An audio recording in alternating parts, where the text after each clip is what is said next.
This incredible case, which I want to tell you about now, happened in the 40s of the 20th century in the most totalitarian country in the world at that time, in the USSR. This case was officially recorded in the documents of the investigation, which was carried out by the Soviet state security agencies.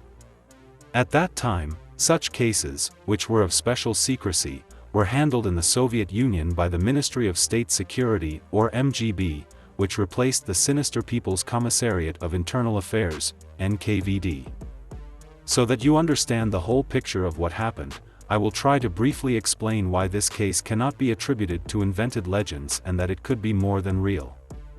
After all, the main religion in the USSR was atheism, that is, the belief that God does not exist, just as his antipode, the devil, does not exist. God's miracles were declared fictions, as were other incomprehensible phenomena associated with mysticism and which could not be explained from the point of view of science.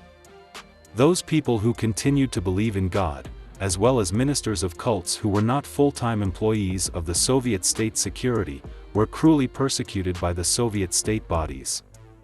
But we know that the sun shines, even though some totalitarian cult denies it. And inexplicable events also occurred in the USSR, but they were carefully blacked out, and special departments in the state security agencies of the USSR were engaged in investigations in this area. It is interesting that the Soviet Union did not deny the very possibility of such a fantastic phenomenon as time travel, and research in this direction was carried out in the USSR. Time travel was related to science, not religion, and did not contradict the dogmas of atheism. It is precisely one of these strange events that we will talk about today. So, what do the documents of the investigation, which was opened in 1948 by the MGB bodies of the Primorsky territory of the USSR, tell us? Let's start from the very beginning. World War II was underway, a month had passed since Nazi Germany attacked the USSR. In July 1941, during the battles near the Belarusian city of Orsha, the Soviet infantry soldier Terekov was sent by his superiors to reconnoiter in force as part of a reconnaissance group. The Soviet soldiers were noticed by the Germans and they began to fire at them with mortars. Terekov was concussed by a nearby mine explosion, and he regained consciousness already in the enemy dugout. Not understanding at first where he was, he rushed at the enemy who was nearby. The Soviet soldier was overpowered and they decided to shoot him. 3 Germans took Terekov outside, heading towards a forest located nearby. Suddenly the entire night sky brightly lit up, and somewhere above there was an incomprehensible deafening whistle.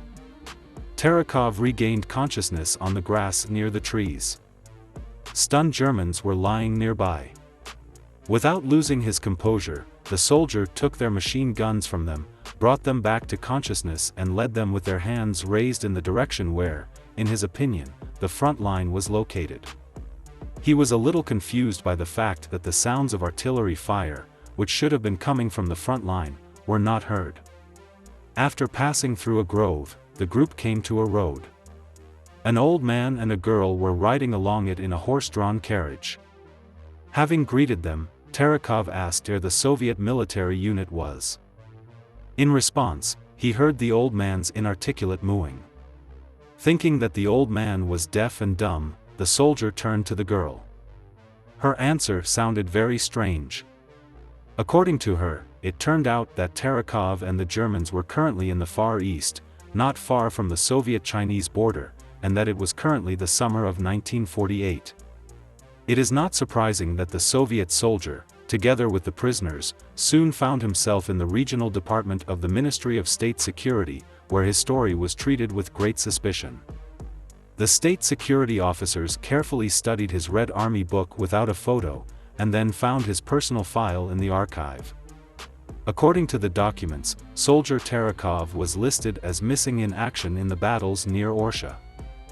Then a fellow soldier of Terekov's who survived the war was invited to Vladivostok, and he immediately recognized his comrade in arms.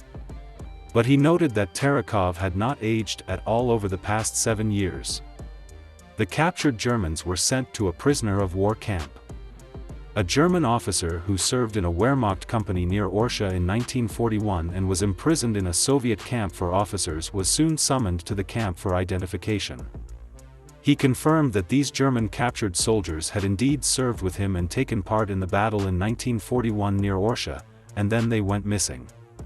The investigation into Tarakov's case lasted for over a year. MGB specialists could not understand how the Soviet soldier and his 3 captured Germans could have been transported in time and space. Well, who could have understood that at that time? But the fact remains that Tarakov was not lying. The adventure that happened to him actually happened. At the end of 1949, the investigation was stopped, and Tarakov signed a document on non-disclosure of his incredible adventure.